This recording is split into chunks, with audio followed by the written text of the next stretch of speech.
The global pandemic has changed wine marketing forever, and the old ways of reaching the trade aren't as efficient or effective as they once were.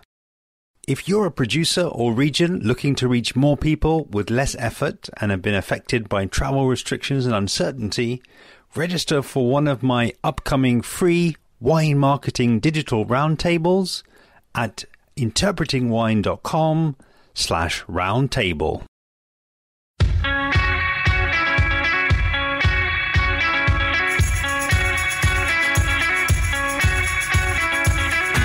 I'm Lawrence Francis, host of Interpreting Wine, the place to learn from thought leaders in the world of wine and marketing, welcoming you to the London Somm Special series. Across these 3 episodes, I'll be exploring 3 very different London wine-led venues, talking to sommeliers in each venue about their wine programs and career in the industry. If you are working in wine or would like to, I'm sure there'll be loads to relate to in these episodes. We kick things off today at London's iconic Davies and Brook in the company of sommelier Emma Denney. In an episode recorded at the end of summer 2021, we hear her transition from her native New Zealand to working at Davies and Brook. We delve into how she studied to improve her wine knowledge. She gives us a virtual tour of the property before delving into the wine program and culture at the restaurant, before tasting 2 wines together that she selected for the episode. The first, a predominantly Italian white grape blend from the Napa Valley, and finishing up, as things usually do on Interpreting Wine, tasting an Austrian Blaufränkisch from Burgenland. I was also keen to ask Emma about her YouTube channel, Wine Chat, and we close off with a discussion of how that came to be and the wider opportunities for sommeliers to share their knowledge online. Enjoy. So I'm originally from New Zealand, and I didn't know what a sommelier was until I watched the documentary Somm, and that was kind of my first insight into the world of sommeliers and like working kind of in fine wine.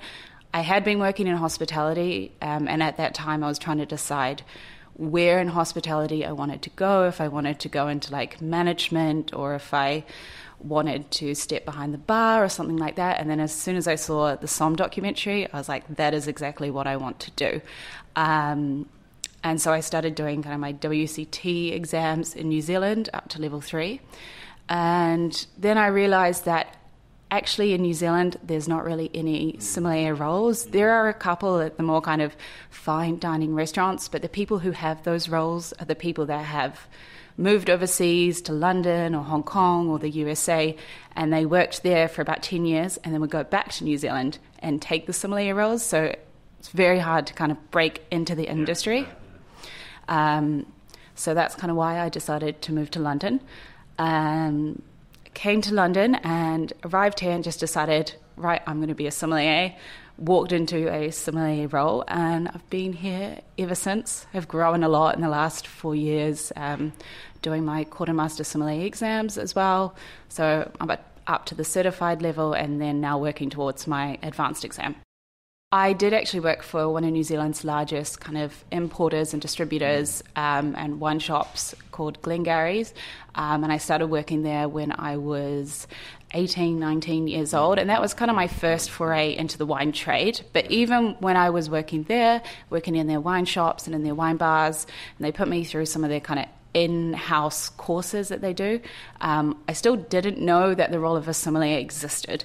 And French wine and Italian wine, Spanish wine was all still extremely foreign to me. Like the emphasis in New Zealand is still very big on New Zealand and Australian wine. And the idea of like buying French wine or drinking French wine would be that it's only for a really special occasion. It's not something that you would do every single day.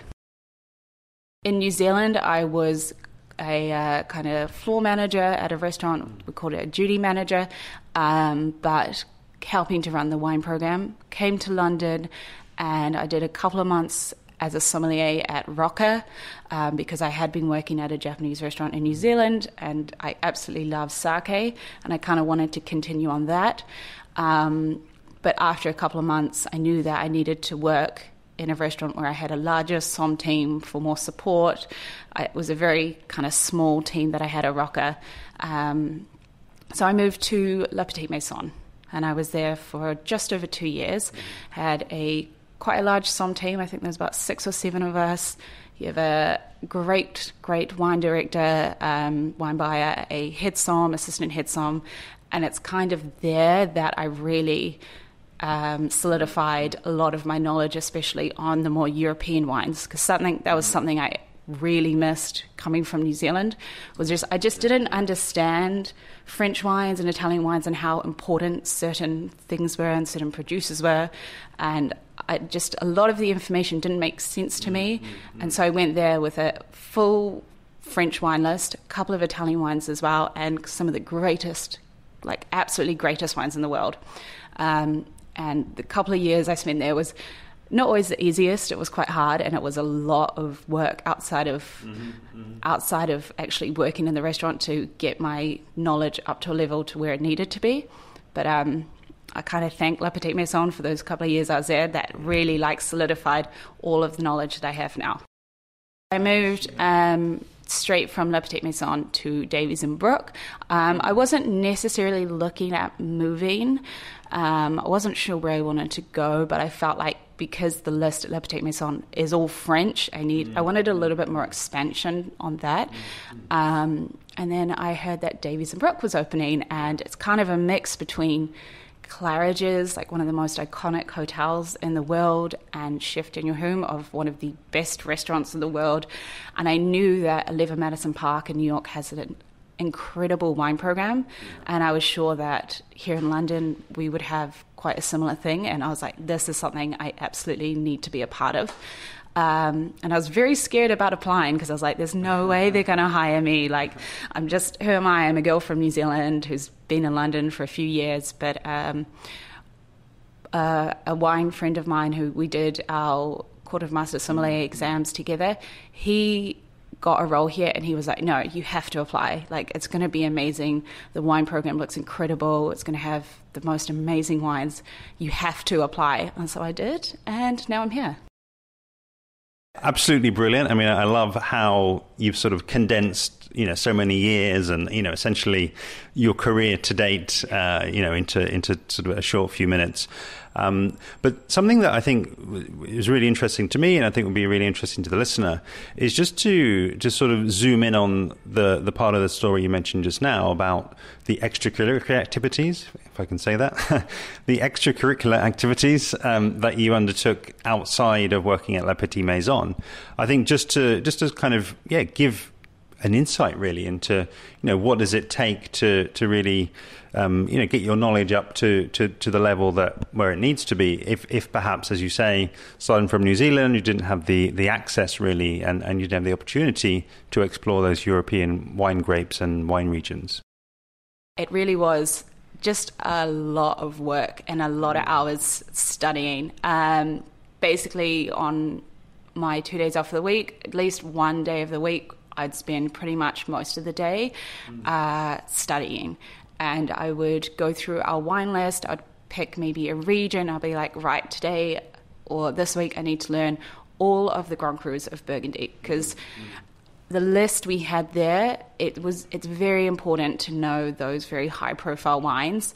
And it really just came down to a lot of dedication and saying, right, on my break today, I'm going to sit down and I'm going to focus on the northern Rhone Valley. And I'm going to look into Hermitage and all the producers we have from Hermitage and what makes them all special and why are they so expensive and why are they so in demand. But it really is just a lot of focus, and you just need to commit to it and say, this is not something I'm going to learn overnight. This is definitely, it's an ongoing process, and it's something that I still do now. And I know the rest of my Somm team here as well. We spend a lot of time outside of work, whether some of us are studying for exams, others are not, but we spend a lot of time outside of work looking into wine regions, looking into producers, and then it doesn't feel like a chore because it's something you love. And when you get to finally use that knowledge on the floor with your guests, it just really feels amazing to kind of put one and one together, and like put 1 + 1, it makes 2, and you're like, it all clicks, it all makes sense, and it really helps you give a better guest experience, and of course sell better wines, which is always amazing. There's definitely times when guests are looking at, say, like getting a bottle of New St. George, and they're like, we have wines from the same producer, the same year, but different Premier Crus. And they're like, what is the difference between the two of these, and which one should I take? And being able to use that knowledge and go, I actually know the difference between these two, and I can kind of direct the guest towards the wine that's going to be right for them. Or when you have times, because our wine list here at Davies and Brook, we have a lot of wines. We have about 1,500 different wines on our list at the moment, so that's a lot. And then you have a guest who might be slightly overwhelmed on the wine list, and will just ask, look, I want to spend this amount of money, I want a wine that is like this, say I want to spend under £100, slightly lighter bodied red, can you please suggest me something? And being able to be like, actually we have this amazing wine from Spain, a very cool producer like Invenate, it's going to be in your price range, you're going to absolutely love it, and it's a wine that the guests would have potentially completely overlooked because it's from a region they don't know about, a producer they don't know, and being able to direct them towards that and really give them a great experience is pretty cool. It's actually taking me back to a conversation I had like years ago now, like really, kind of in the early days of the podcast, around technology and people using technology to find a wine that's going to be pleasing for them, and I think out there in the world we see a lot of that happening, a lot of sort of algorithms trying to match either to people's preferences or to match to the food that they might be having at the particular time, and almost kind of digitizing the sommelier role. But I think I really like the way that you've described it there, because it's really, I think for me, really about humanizing that kind of decision, because I guess technically they could have gone through and they could have Googled that, they could have Googled what was the difference between those Premier Crus, but you being there and you having that knowledge on hand because you'd put in the work, it just meant that I guess there's continuity really to their experience, and that they I think maybe even feel even more so that they're kind of in safe hands, and that you are and the restaurant around you, you're something that they can then trust and sort of rely on, and through their meal and hopefully through their return visits to the restaurant as well. Super interesting to get the sort of practical side of things, but I think before we sort of really center ourselves in the restaurant here and taste the wines that you've selected, I think it would be interesting just to hear a bit more about the education side of things, from the sense of, I guess, what were the courses and, what is the sort of route that you've chosen that sort of brought you to where you are now. And then perhaps also just mentioning some of the decisions and maybe, talking about some of the routes that you didn't take. And that will, I think, sort of really nicely bring us up to date. When I decided to become a sommelier, I emailed New Zealand's only master sommelier, Cameron Douglas, and I told him I want to be a master sommelier, thinking that it would be quite easy, not even though in the Somm documentary they do show how hard it is, but I was like, I like hard work. I like to get stuck in and focus. And I was like, I can do this. And he was like, maybe you need to start with something a bit easier. I suggest doing the WCT courses up to level 3 just to make sure you have a good base on knowledge. So that's what I did in New Zealand. I did levels 1, 2, and 3 there. But I knew that I didn't necessarily want to continue down the diploma route or going towards Master of Wine. For me, I want to eventually sit the Master Sommelier exam. So when I moved to London, I started studying and sat my introductory with Court of Master Sommeliers, and then after that, after 6 months, did my certified exam as well. And now studying towards my advanced. The thing with the Court of Master Sommeliers is that it is all self-study. Mm-hmm. They don't really give you any coursework. They do have a kind of framework of what you might be expected to know, but it's pretty vague. It's not like WSET where they give you the books and they tell you this is exactly what you need to know. And I think when you're starting out, that is really amazing because it really helps you to kind of focus on what you need to know and what you don't need to know, because that's the thing with the wine world, is that you can go on forever and just dig these holes and go down these rabbit holes into the most obscure and bizarre subjects when it's not important and it's not necessarily what you need to know, especially for the role of a sommelier on the floor of a restaurant. Even though it's really interesting and like exciting to know this stuff.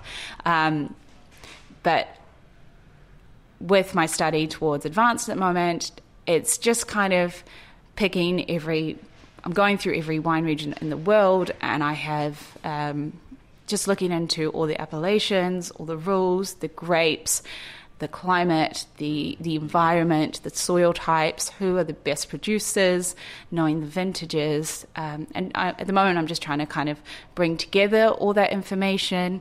I like to use Guild Somm, the website, a lot. It's a fantastic resource. I do have a lot of wine books as well, too many. But the thing I like about Guild Somm is that it is consistently updated. And with the wine world, things consistently change. They're always changing. Things are always updated. Rules are updated. There are new appellations. Grapes start to be grown in different areas where they've never grown before. You have new producers coming out. So it's trying to keep on top of that while making sure I have a solid foundation of all the other knowledge that you need to know as well.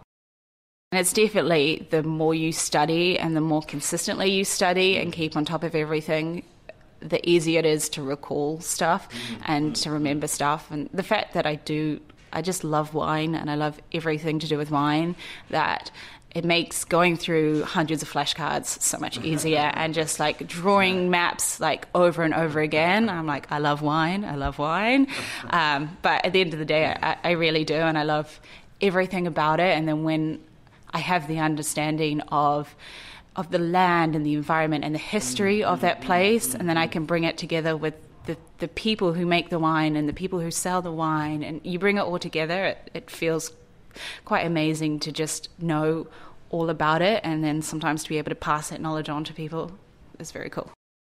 So here we are, we're sat here in Davies and Brook, and I love being in a restaurant when I'm interviewing somebody from the restaurant. I think because we're here and we're actually on site, but also because I think it then makes it a lot easier to really kind of give the listener that virtual tour, to kind of almost, bring the listener closer to us really and make them feel a part of what we're talking about today. So what I do in that case then is just really invite you to, in your own way, and in whatever way makes the most sense, really kind of give me and give the listener a virtual tour of the restaurant and potentially a sort of a preview of a guest experience at the restaurant. So to get into Davies and Brook, you do have to go through the lovely Claridge's foyer, which is always a delight to walk through. I just think it's absolutely beautiful. But then you walk into Davies and Brook and you can feel the mood shift slightly. I feel like the room has a very calming feel. Dotted all around the room and in our private dining room here, we have these photos of mountains in Iceland, and they're taken by Ronnie Horn, who is a friend of Denny, and that kind of sets the tone for the restaurant. It's very clean. There's like lovely green colors, blue skies behind it, and the restaurant just kind of takes on the vibe from there. We do have a small bar at the front of the restaurant, which on busy nights can get quite busy, but it's really nice to go and just sit down, have a drink. You can sit at the bar and chat to the bartenders. But then you move into the dining room area where we have, I like to think our tables are quite large and spacious. The chairs are all very, very comfortable. It really is a place that you can sit for hours and hours and hours. It's really lovely. We have a terrace outside as well, which is quite long and thin, but when the sun is out, absolutely beautiful to have a glass of wine out there. And it was amazing to have that when we were allowed to open for outdoor dining only. We never really used the terrace before that, and it was really fantastic to see it busy. And even now, when the weather is good, it does get really busy out there. It's a fantastic place to have a drink before and after dinner. And then, of course, we have our lovely private dining room, which is where we're sat right now, which is kind of sealed off from the rest of the restaurant. So in the restaurant, we have 4 different sections. We don't use them all every night, depending on how busy we are. And then in each section, you have a head waiter, a waiter, and a somm. So basically, it's 1 somm per section. And in our sommelier team at the moment, there is 4 of us. We have a wine director, a head somm, and then there is me and another somm. We do have another girl joining us very shortly, and we're still trying to grow our somm team, as I think every other restaurant in London is as well. Unfortunately, we lost a few staff members during lockdown. Quite a lot of people actually just moved back home to France and to Italy and stuff. It was nice to know no one really left to move to another restaurant. Everyone kind of left because of different reasons.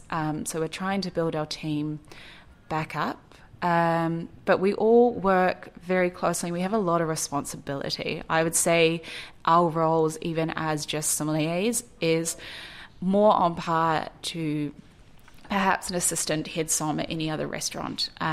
We basically kind of look after everything, all the training, stock takes, maintaining the cellar, and there's thousands of bottles in there, so it takes a lot of work. Everything to do with wine and beverage, even the beer program, which is something that I personally look after, and I run the beer program for us.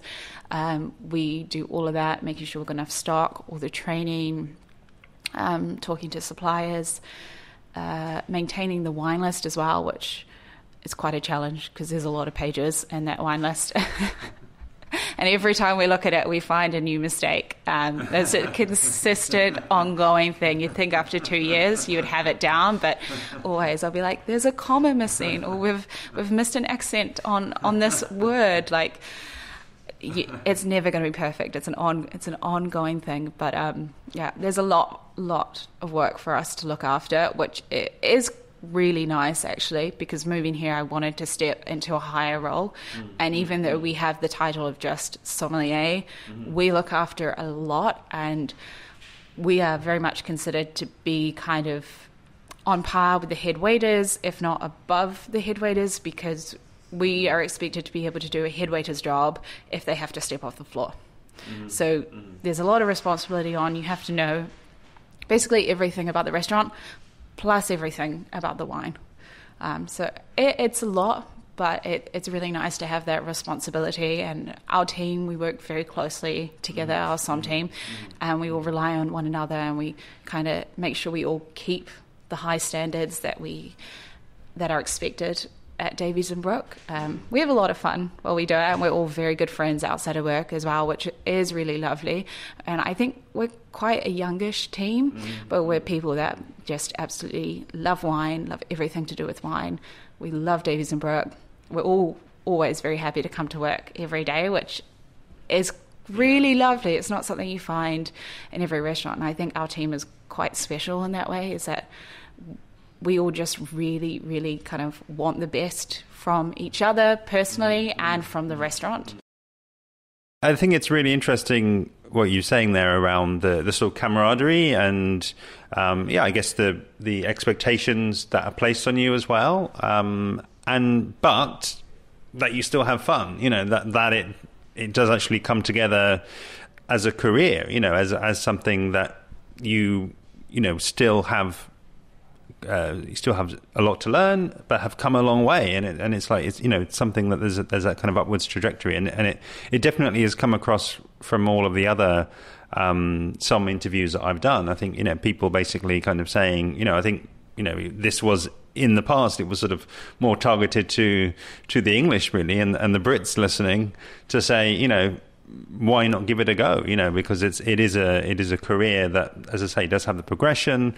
And I think, due to a lot of the factors that you've mentioned there, there's potentially, shortages and, there's potentially opportunities. So, I think it's, one to consider. It's definitely something that's been mentioned before, and I think it echoes from what you've just said.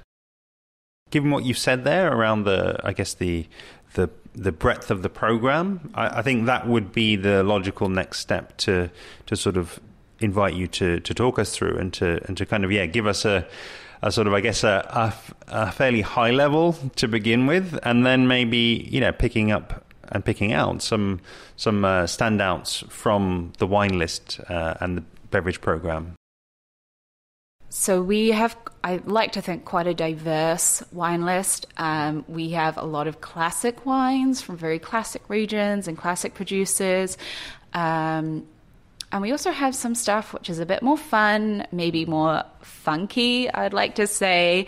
Some things that people wouldn't expect us to have, and we have some kind of cult, like natural winemakers.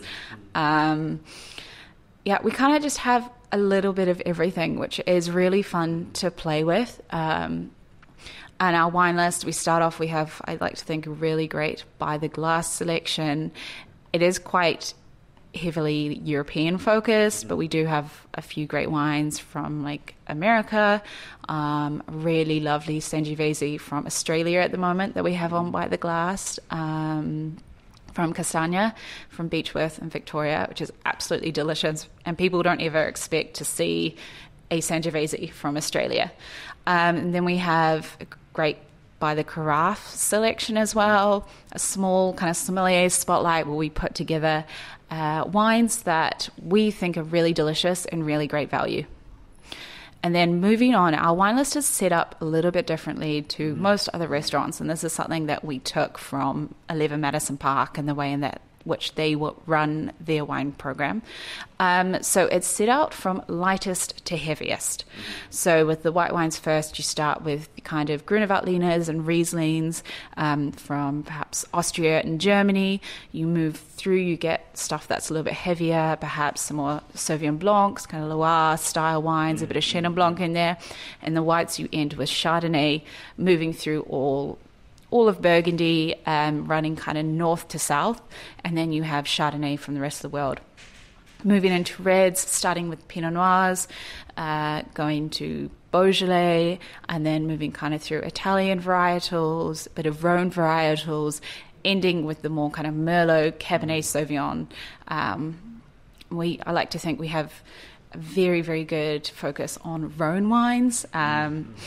Two of our wine team, actually, our wine director and another sommelier, Nico, they both studied at a wine school in Hermitage. So they love their own wines. I think that's why our wine list has such a great Rhone feature by some delicious wines from some iconic producers. Very fun to play with. For me, I love our Bordeaux selection. I love Bordeaux wines, which people don't usually expect from me. People think I'm going to like something more fun and youthful, but I like classic old Bordeaux's or Cabernet Sauvignon based wines. For me, that's what I absolutely love. We have quite a good selection as well, kind of cab sabs from the rest of France as well. Some good stuff from like Master Muscasac, for example, which some older vintages, which are delicious. And then in the wine list, you move into sweet wines. We've got quite a large Sauterne selection, whole lot of stuff from Germany as well. One wine that's very cool, we have a Botrytis Chardonnay from Burgundy, which is very rare and something you don't see quite often, but is so delicious. Moving into a few ciders and our beer selection, which I think we have a very cool beer selection. People don't necessarily expect that from a restaurant like us, but it's something that myself and the rest of the wine team put a lot of time and effort into trying to select the right the right beers for us, and not only beers that are delicious that you want to drink like outside on the terrace, but beers that actually work with our food. And that's something that we keep in mind every time we're doing a selection of stuff is, how does this work with the food? What is it going to pair with? You don't necessarily need to pair things. I don't think food and wine pairing or food and beer pairing is always necessary, but it's something to always keep in mind. Sometimes you just want to drink something and you just want to eat something, and if they don't work well together, that's okay. They don't have to. There's no rules. But sometimes it's nice to think, oh yeah, like this like New England IPA is going to go amazing with the Saltus and broken rice porridge dish. Like, yeah, that's going to work. It's going to be amazing. Like, it's fun to play around with stuff like that. We have a very large amount of suppliers. We also do get wines from auctions as well, kind of the more older, rare styles of wines. But as a team, we're all invited to go to pretty much any tasting we want to go to. We're allowed to reach out to people if we think they're doing something cool and ask for samples. If we try a wine at a tasting that we think is great, I will tell the wine director, I'll send him an email with the list of wines that I think are great and why I think they're going to work for us. And he really takes on that from us. And it feels quite collaborative often, which is really cool, because I know there's a lot of other somm teams out there, perhaps, where it all falls under the wine director and everyone else doesn't really have an opinion on the wines. But we get to try the wines when we have suppliers come in. Usually the whole somm team will be here and we'll taste through all the wines to see what we all think. I think we all actually have quite similar palates.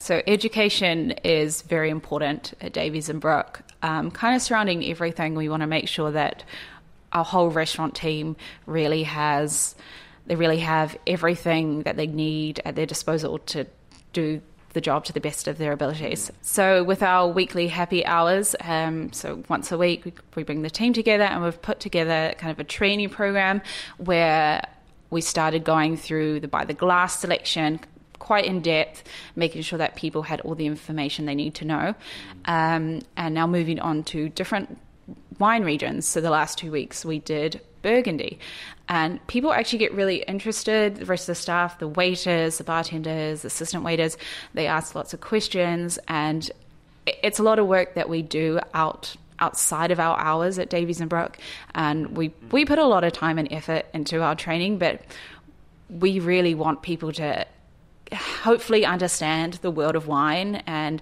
be able to translate that to the guests if we're not available. And also for them, it's just great personal development. And then for all the wines we have on the list, at least for our by the glass selection, at the moment I'm in charge of our what we call technical sheets. So for every wine we have is like a bit of information on the region, the producer, about this wine, what makes this wine special. And it just gives everyone all the information they need. And whenever we get a new wine in, it's really important that I make sure everyone in the restaurant gets to try it, just so that they can understand what this wine is. Because I think if you understand it and you know why it's delicious and why this producer is important or what makes him so special, you're going to be more passionate about the wine, and it's going to make it easier for you to kind of communicate that with the guest and connect with the guest over the wine and be able to recommend it without, because if you don't know what you're selling, like how can you really sell it to a guest, you know? Sometimes we get very busy in a section. We do have wine pairings that we have to do with our tasting menu, and sometimes we'll be busy off doing our port tongs, or running downstairs to the cellar or running to the Claridge's wine cellar to try and find a bottle. And sometimes we'll be off the floor, and it's really nice to know that a head waiter or a waiter could perhaps step in for a by the glass kind of wine. We're not expecting them to know the wine list because it's very large, and that's why you have a sommelier team. But it's very important for them to know what champagnes do we have, why are they different, and if a guest asks you something, it's so much nicer to just be able to reply and give them the knowledge instead of saying, "Oh, I'll send the sommelier over when they're free." It's just much nicer for the guest experience. So, as ever, we've been very restrained so far. We've had these two wines that you've selected on the table here next to us. And I'm really interested to hear how you got to these two wines. Really, in the context of, there being sort of 1,500 odd wines that you technically could have gone for. I'm sure some of them maybe weren't options. But, yeah, why specifically these two? And then, take us, I guess, through that origin story and then, of course, into the glass. So both of the wines I've chosen today, we do actually pour by the glass. That's not necessarily why I chose them. I chose them because they are two wines that I love the stories behind them, and I think they're absolutely delicious. So the first wine we have here is from a winery called Massican. This is their Anya Cuvée, the 2018 vintage.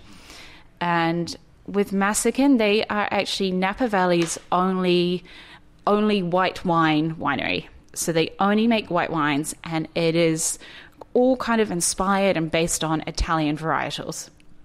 So the winemaker, his name is Dan Petrowski. He also makes kind of very expensive Cabernet Sauvignon, Napa Valley style, for a winery called Larkmead. And this is very much his passion project. He actually started in the wine industry in 2005 at a little winery in Sicily. And that's where he really got inspired by these Italian white wines with a beautiful freshness and minerality. And going back to Napa Valley, he got a job at Larkmead, but he always really loved the wines that he helped make and was drinking while he was in Italy. So with Massican, he doesn't actually own any of the vineyards. He works very closely with a few different growers from a few different vineyards. And the one we're drinking today, Anya, this is a blend of Toccofigliano, Ribolla Giulia, and Chardonnay. So the Italian varietals kind of bring this really lovely freshness, white florality to it, a little bit of white fruit, and the Chardonnay just lends a little bit more body and structure to the wine as well. With this, all of the parcels of the wine are fermented and aged separately, some in stainless steel, some in a little bit of old oak, just to give a little bit more texture to it, and then aged for about 6 weeks and then blended before bottling. I think this is a super delicious wine. We do use it on our pairing menu as well, and it goes with so many of the dishes we have here at Davies and Brook. And the thing that I like about Massican is that so the winery is named after the southern Italian mountain range, which is Monte Massico, and that's where I believe his great-grandparents were born. And the name of this wine, Anya, is actually his mother's name. Yeah. So it's a wine that's all about kind of really going back to his roots. Like a great somm, you're kind of making my job easy for me, because I think I can totally get a lot of those. I guess what the winemaker was trying to achieve there, and you've described the kind of the techniques behind that, and through the blending and kind of through the winemaking. So that I feel really comes together really nicely.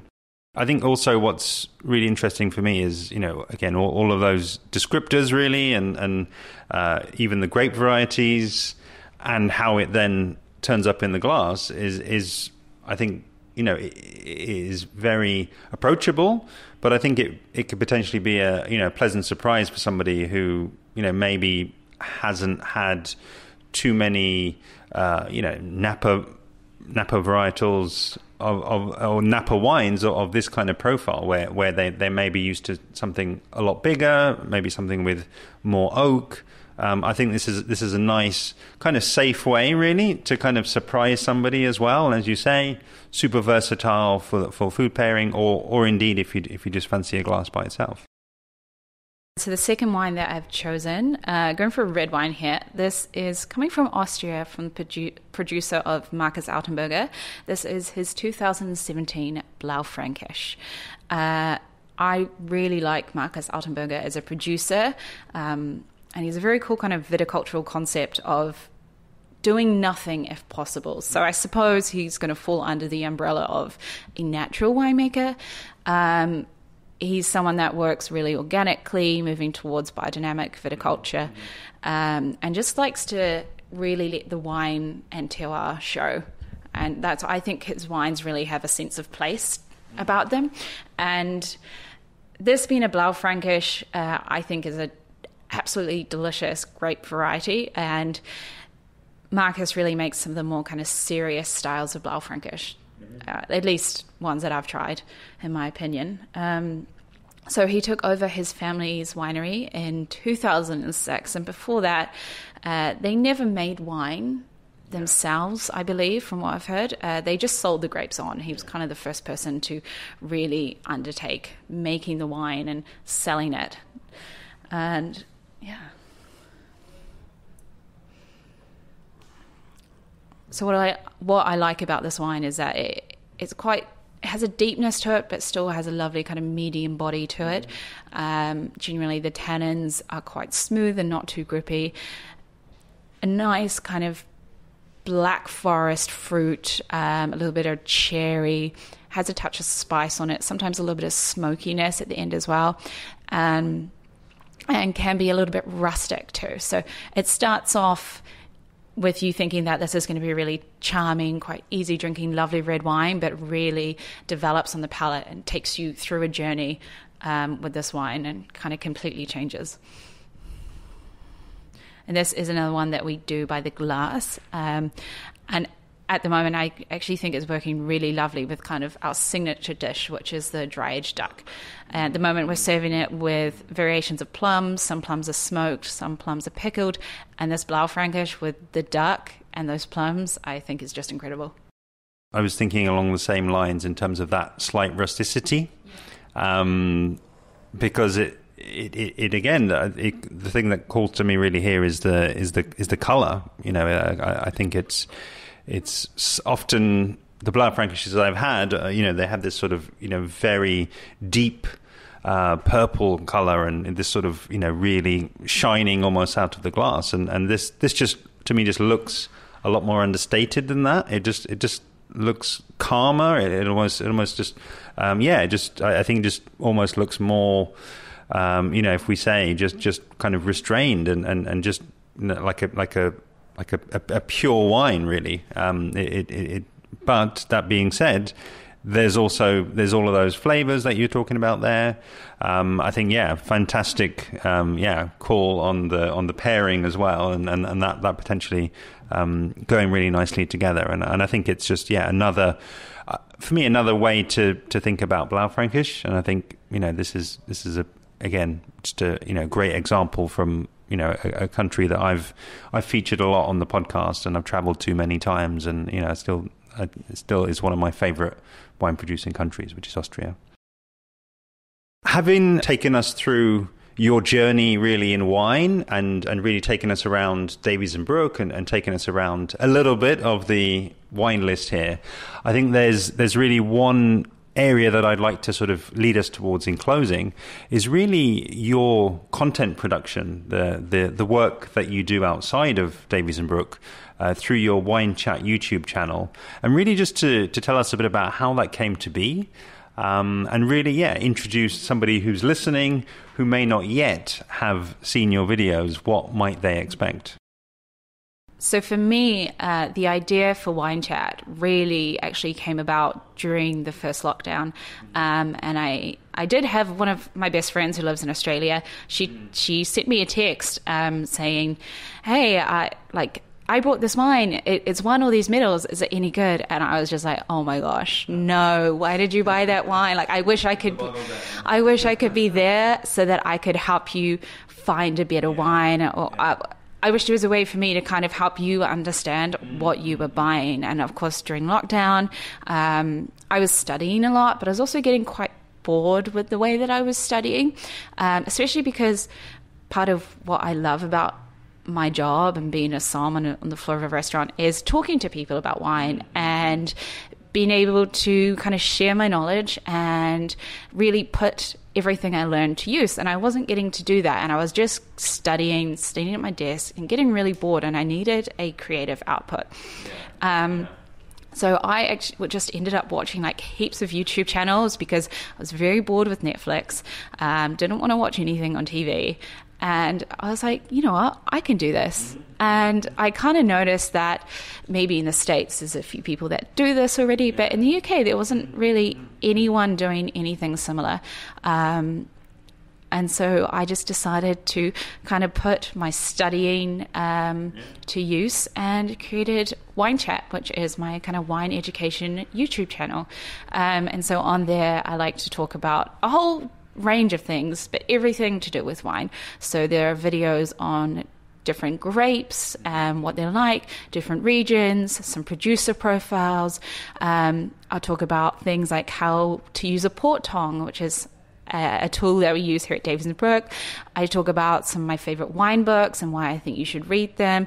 I talk about the different types of wine vessels and why it's important and how is it actually going to affect your wine. And I like to try and keep the videos a little bit short, but also kind of fun and entertaining. I did one recently on a kind of a trip that I took to Ridgeway Winery, and I filmed my kind of tour of the vineyards and stuff. So I think it's a nice way for people to kind of understand a little bit more about the wine world, just from every angle, without having to take it too seriously, just because life is way too short to drink bad wine. And if I can help people to make better choices when they're drinking wine, whether it's finding out about a new region like Austria that they've never heard of before, or trying a different grape instead of just always drinking Sauvignon Blanc. Why don't you try something different like a Chenin Blanc or a Gruner Veltliner or a Certico, And if I can do that for people and help them make better decisions when they're buying wine, then that's my mission succeeded. And also it helps me to study, because when I'm putting the videos together, there's a lot of research that goes into it. And it's just another way for me to study without having to do flashcards and write brainstorms and just draw maps over and over again. It's a way for me to actually teach my knowledge. Something that also caught my eye was really how prolific you are, really. I saw a lot of different sort of series on the YouTube channel, a lot of episodes going out there. And I'm just curious then, are there things that, maybe sort of slightly unexpected that have sort of come out from starting that and kind of, really putting that knowledge out there into the world? So one thing that's come out of Wine Chat was actually, I felt like I've improved my way of communicating about wine. Definitely in my first few videos and before I even started Wine Chat, sometimes I would find it difficult to talk to non-wine people about wine because I would go into too much detail and I would stick to really the specifics, and when they wouldn't understand, I wouldn't know how to make it clear for them. And so for me, that's something that's really come out of it, is I feel much more confident talking to people, and even doing trainings at work, sitting in front of my camera at home and filming these has actually given me so much more confidence to run trainings here at work. And I've had quite a few people in the wine industry reach out. Even it's been really lovely. Some people in the London wine trade who are kind of just starting their career and have reached out to me and said, "Oh, I really love your videos. Keep them going. They're really useful for me." which was really lovely. And when I meet people in the wine industry and they say, "Oh, I love your videos," that's really cool. And like I had a YouTuber from America, Vince Wine, reached out to me, and we did a kind of a collaborative video, which was really fun. I got to talk a bit about the London wine scene and my career in wine, and then we talked just about a few different wine topics, and that was really cool. So it's kind of nice for me to get my name out there as well, because otherwise I'm just in a restaurant, and I want to spread wine, knowledge about wine as well. And so it's a great way for me to get my name out there. Something that surprised me, and I was probably thinking about it more at the start of interpreting wine, is, why there aren't more somms kind of putting out knowledge in that way. I remember thinking, and hoping really, that there would be a kind of a slew of some podcasts coming out, people kind of seeing that, it's not that complicated necessarily to put the information together and as you say, share the knowledge. It's not necessarily new knowledge acquisition. And it's just sort of an open question really. I'm just curious, do you think that there are opportunities really for somms to kind of get all of those hours of learning and hours of experience kind of out there? Would you be interested in seeing other somms sort of stepping up and putting out more content? I actually would absolutely love it to see other somms, especially in the UK and in the London wine scene, doing some more stuff on social media or putting more of their knowledge out there. The thing is, though, is that it does take a lot of time. I'm not going to lie. It was much easier to make these videos during lockdown when I didn't have a whole lot to do, and trying to juggle it with being at work, the amount of time that it actually takes to write a script, then to film, to import, edit, and then upload. For a 10-minute video, it takes me about 8 hours. So surely there is a quicker way to do it, but I haven't found it yet. I'm still working on it. But if you dedicate your time and you put aside a set amount of time each week, it's definitely doable. And for me as well, it's a nice creative output, so that I'm not just like studying and working all the time. Like, there's something creative for me to do. And I actually really enjoy making the videos, but it does take time. And I feel like that's maybe why we haven't necessarily seen it so much, is because we have very nice hours here at Davies and Brook. There's a lot of time for us to do other things outside of work, but I know some other restaurants, it's slightly different. You work a lot more, especially at the moment with the shortage of staff that's going around the UK. Lots of people having to work continuous double shifts. We're very lucky here at Davies and Brook that we don't have to do that. But I would absolutely love to see more, because more, you can call it competition, but it will help all of us grow. And I just think that there's always room for more people. There's always room for more education. And I think the more people that try to share the knowledge, the better everyone else will get as well. And yeah, I must say, I'm not surprised, that it does take time, because I do really think that your videos have a really high production value, and it's obvious that you do have a script, and that you have been thoughtful, I think, around the editing and the intro and the music, and I think all of these things sort of coming together. When you have a casual observer, potentially, I think these are the things that will hook them. So, I definitely sort of, take my hat off to you in terms of, the work that you put in there. And I think if you don't like it, and if you don't have an underlying mission to kind of spread that information and to kind of hook people more into wine, then it not necessarily something that will stay and will continue. But yeah, I think it's great that you've got so many videos up there. And then really in closing, again, a huge thank you for your time today. I really enjoyed our conversation. I'd really just invite you to look ahead, I would say, in closing. I mean, potentially starting with Wine Chat, is that something that we can expect to continue and develop?